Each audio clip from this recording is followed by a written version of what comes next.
भी फूल चढ़ाया जाता है उसे निर्माल्य कहा जाता है। इसलिए गले हुए फूल, कीड़ा लगा हुआ फूल, धरती पर गिरा हुआ फूल भगवान को भूल करके भी नहीं चढ़ाना चाहिए। ऐसा फूल भगवान को ना चढ़ाएं जिसमें से दुर्गंध आ रही हो या जिसकी पत्तियां टूटी हुई हो। दूसरों से मांगे हुए, चुराए हुए फूल भी या मुफ्त में प्राप्त किए हुए फूल भी देवी देवताओं को चढ़ाना वर्जित होता है। पेड़ पौधों से सिर्फ खिले हुए फूल डंठल के साथ ही देवी देवताओं की उपासना के लिए तोड़िए। कभी भी कलियां, मुरझाए हुए फूल तोड़कर अर्पित ना करें। अगर कली तोड़ना है तो गुड़हल की कली आप तोड़ सकते हैं, क्योंकि गुड़हल की कली का एक स्वभाव है कि जब आप उसको तोड़ेंगे उसके 2 घंटे के अंदर वो फूल बन जाएगा। और गुड़हल की कली का फूल बनना ये बहुत बड़े भाग्योदय का संकेत है। बेलपत्र 30 दिनों तक बासी नहीं होता है, उसको धो करके पुनः चढ़ाया जा सकता है।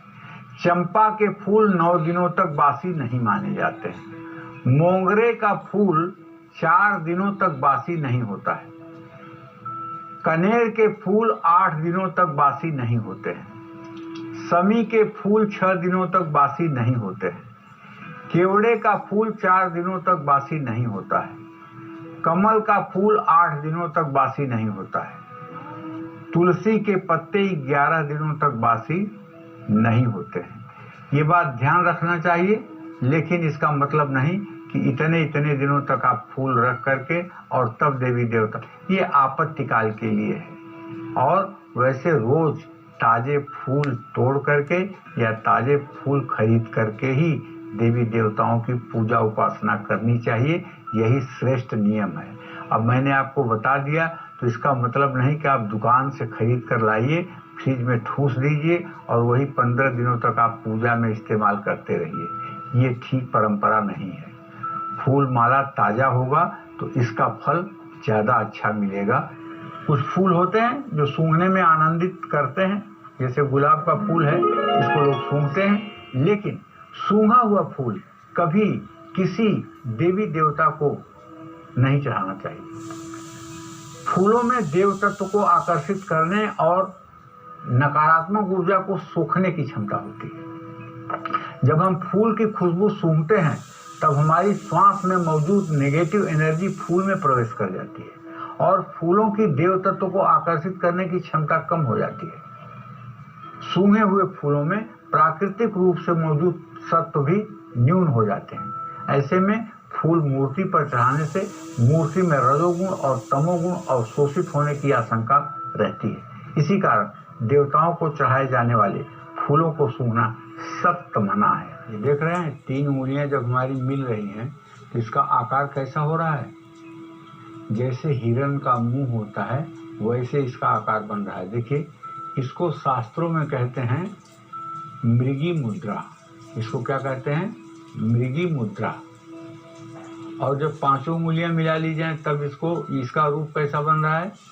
जैसे सूअर का मुंह। इसको कहते हैं सूकरी मुद्रा।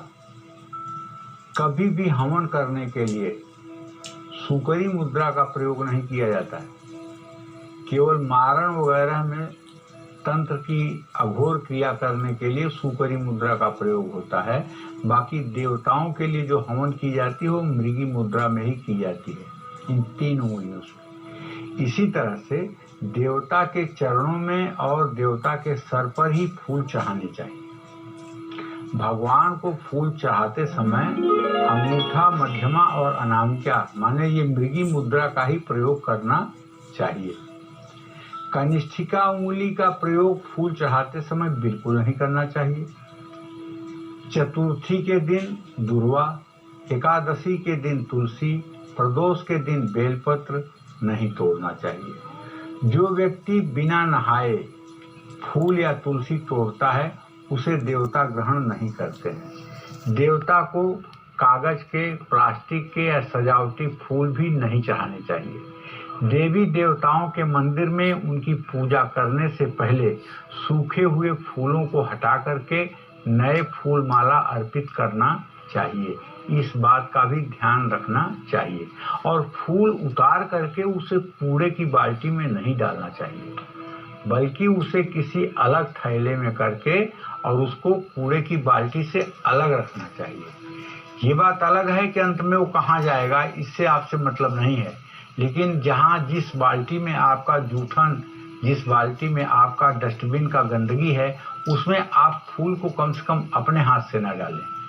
फूल का जो अवशेष है उसको रखने के लिए एक अलग ही बाल्टी होनी चाहिए।